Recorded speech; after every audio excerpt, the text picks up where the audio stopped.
दोस्तों, इस लड़की का पेन जमीन पर गिर जाता है और जैसे ही ये उसे उठाने के लिए नीचे झुकती है, उसी समय एक तेज हवा का झोंका इनकी दोनों स्कूल बसों को बीच से काट देता है, जिससे उस बस में बैठी सभी लड़कियों की बॉडी के 2 हिस्से हो जाते हैं। इस लड़की का नाम मित्सुको है। जब मित्सुको ऊपर उठकर देखती है तो उसके अलावा बाकी सभी मर चुके होते हैं। अब मित्सुको काफी डर जाती है और बस से बाहर निकलकर रोड पर भागने लगती है। तभी वो तेज हवा मित्सुको के पीछे पड़ जाती है। भागते हुए मित्सुको को रोड पर 4 लड़कियां दिखती है। वो उन सभी को चिल्लाकर नीचे झुकने के लिए कहती है, लेकिन जब तक वो सभी मित्सुको की बात सुन पाती, वो तेज हवा उनमें से 3 लड़कियों को बीच से काट देती है। लेकिन मित्सुको कूदकर एक लड़की को बचा लेती है। फिर इन दोनों को रोड पर 5 और लड़कियां दिखती है जो कि उस रोड पर साइकिलिंग कर रही होती है। ये दोनों उन सभी को बचाने की कोशिश करती है, लेकिन तब तक वो तेज हवा उन सभी को भी काट देती है और तभी मित्सुको के साथ वाली लड़की भी मारी जाती है। अब मित्सुको बहुत ज्यादा डर चुकी है। वो भागते हुए एक नदी के पास पहुंच जाती है। वो देखती है कि वहाँ चारों और बहुत सारी डेड बॉडीज पड़ी हुई है। इन सभी को उसी तेज हवा ने मारा होता है। अब मित्सुको अपने चेहरे से खून को साफ करने लगती है और वहाँ पड़ी डेड बॉडी से अपने कपड़े बदल लेती है। इसके नेक्स्ट पार्ट के लिए चैनल को सब्सक्राइब कर ले।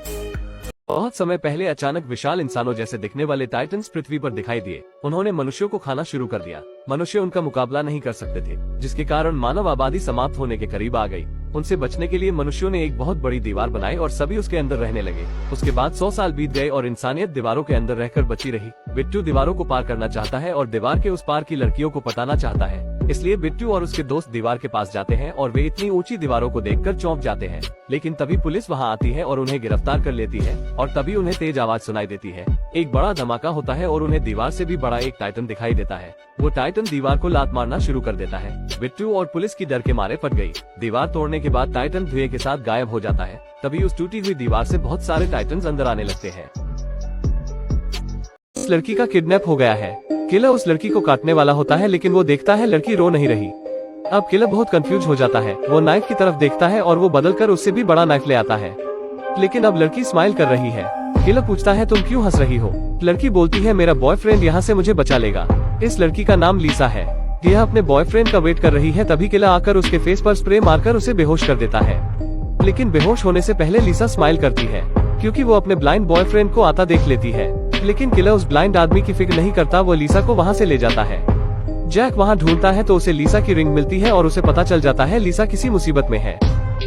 देखने में ये औरत जितनी अजीब है, उससे कहीं ज्यादा ये दुष्ट है। वो एक सुअर के पेट को पायदान की तरह इस्तेमाल करती है। ये दुष्ट रेड क्वीन है। इसकी एक खूबसूरत बहन है जिसे लोग व्हाइट क्वीन कहते हैं। वास्तव में रेड क्वीन जब छोटी थी तो वो अपनी बहन से भी ज्यादा सुंदर थी, लेकिन आखिर ऐसा क्या हुआ कि वो बड़ी होते होते बदसूरत होती चली गई। एक दिन की बात है, व्हाइट क्वीन ने अपने पिता के लिए रखा केक चुरा कर खा लिया और यही नहीं, उसने गिरे हुए टुकड़ों को रेड क्वीन के बेड के नीचे छुपा दिया। अब रानी माँ को गिरे हुए टुकड़े रेड क्वीन के बेड के नीचे से मिले। उसने रेड क्वीन की तरफ देखते हुए पूछा, बताओ केक किसने चुराया है? व्हाइट क्वीन ने झूठ कह दिया और रेड क्वीन केक चोर साबित हो गई। अब गुस्से में रेड क्वीन दौड़ती हुई बाहर भागी, लेकिन दुर्भाग्यवश वो लड़खड़ाकर नीचे गिर गई और उसका सर सीढ़ियों से टकरा गया। उसका सर फूलकर बड़ा हो गया। कुछ सालों बाद बड़ी बहन होने के नाते रेड क्वीन को ताज पहनाया जाना था, लेकिन जैसे ही ताज उसके सर पर चढ़ाया गया, उसका सर इतना बड़ा था कि ताज चकनाचूर हो गया। ये देखकर वहाँ मौजूद सारे लोग जोर जोर से हंसने लगे। रेड क्वीन गुस्से से आग बबूला हो गई और उसने सबको मारने का आदेश दे डाला। तभी पिता उसके व्यवहार को देखकर उठ खड़े हुए। उन्होंने सोचा कि रेड क्वीन उसके क्रूर मिजाज के कारण ताजपोशी के योग्य नहीं है। उन्होंने उसकी जगह छोटी बेटी की ताजपोशी का ऐलान कर दिया। एक लाइक करें अगले पार्ट के लिए। ये ज़ॉम्बीज़ अभी भी अपनी पुरानी आदतों को नहीं भूले हैं। इस ज़ॉम्बी लड़की को शॉपिंग का कीड़ा था, इसलिए ये इस शॉप में घुसने की कोशिश कर रही है। ये ज़ॉम्बी एक सेल्समैन था जो कि मेट्रो में सफर कर रहा है, लेकिन वास्तव में लोग ज्यादा इस वाले ज़ॉम्बी से डरे हुए हैं जो कि एक एथलीट था। इसके ज़ॉम्बी में बदलने के बाद इसकी लॉन्ग जंप की क्षमता 10 गुना बढ़ गई है। आज शाम हिदेओ अपने घर का दरवाजा खोल नहीं पा रहा था, इसलिए वो दरवाजे के होल से घर के अंदर झांकता है। वो देखता है कि उसकी गर्लफ्रेंड अपने शरीर को पागलों की तरह मरोड़ रही है। तभी अचानक वो दरवाजे को खोलकर हिदेओ पर टूट पड़ती है। हिदेओ उसे वापस अंदर धकेलने लगता है, जिससे ये पागलों की तरह दरवाजे को काटने लगती है, जिस कारण इसके सारे दांत टूट जाते हैं। लेकिन फिर भी ये हिदेओ को घर के अंदर खींच लेती है और उसके हाथ पर काट लेती है। हिदेओ उसे दूर धकेलने के लिए संघर्ष करता है, जिससे गलती से एक ट्रॉफी उसके सिर में घुस जाती है। फिर ये ध्यान से अपने हाथ पर घाव की जांच करता है। सौभाग्य से ये बच जाता है। फिर हिदेओ बाहर रोड पर आ जाता है, जहाँ चारों और लोगों में भगदड़ मची होती है। ज़ॉम्बीज़ और लोग सभी भीड़ में मिले हुए हैं। ये यहाँ से एक टैक्सी लेता है, लेकिन इसके साथ एक लड़की और एक सूट वाला लड़का भी इसकी कैब में घुस जाते हैं। फिर ये सभी यहाँ से जाने लगते हैं। हिदेओ को बस लगता ही है कि वो खतरे से बाहर है। तभी ये नोटिस करता है कि सूट वाले लड़के के हाथ को ज़ॉम्बीज़ ने काट लिया है। आकाश में अचानक बिजली का एक झटका दिखाई दिया और अगले ही सेकंड शहर के सभी लोग बेहोश हो गए।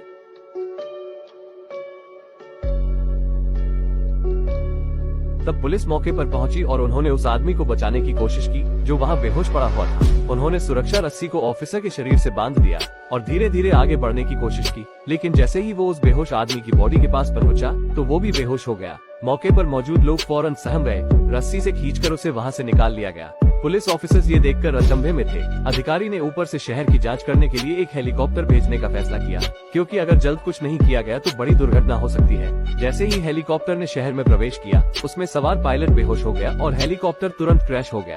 तभी उन्हें समस्या की गंभीरता का एहसास हुआ। उन्होंने आसपास के लोगों को निकालना शुरू कर दिया। लोगों को शहर से निकलने के बाद जितने भी लोग शहर में बेहोश हो गए थे, वे सभी जाग गए। शहर अपनी मूल स्थिति में वापस आ गया है। लेकिन अजीब बात यह है कि किसी चमत्कार से शहर की सभी महिलाएं प्रेग्नेंट हो गई है।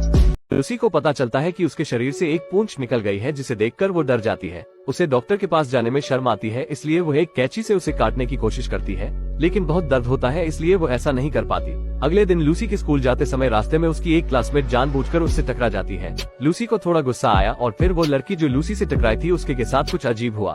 वो जमीन पर गिर गई और उसके हाथ घायल हो गए। लूसी उन शांत छात्रों में से है जिसे बाकी छात्र स्कूल में परेशान करते हैं। जैसे ही वो जिम में जाती है, बाकी छात्रों ने उसे घेर लिया और उसे बास्केटबॉल से मारा, भले ही उसने कुछ भी गलत नहीं किया था। बेचारी लूसी अपने सिर को पकड़कर बैठ जाती है और यहाँ तक उसकी सबसे अच्छी दोस्त जेनी ने भी उसे मारा। लूसी ने गुस्से से जेनी को देखा, अब वो उससे नफरत करती है और फिर कुछ अजीब हुआ। बैथ की नाक से अचानक खून बहने लगा। लूसी मुस्कुराई, लेकिन वह नहीं जानती थी कि यह उसकी पूंछ थी जो उसकी मदद कर रही थी। बाद में उसने अपनी जर्सी उतारी और पाया कि किसी ने उसके पीछे कुछ लिखा था, और उसे और भी गुस्सा आया जब उसने देखा कि उसकी बास्केटबॉल से पिटाई का वीडियो टिकटॉक पर वायरल हो गया है। दोस्तों, वेरोनिका नाम की लड़की अपने मरे हुए पापा के आत्मा से बात करने के लिए अपने दोस्तों के साथ एक गेम खेलती है, जिससे उसके पापा तो नहीं आते, लेकिन कोई और खतरनाक आत्मा वहां आ जाती है। वो आत्मा उसे पूरी तरह से टॉर्चर करती है। फिर वेरोनिका एक नन से हेल्प मांगने जाती है। नन उसे बताती है कि तुम्हें उस गेम को पूरा करना होगा।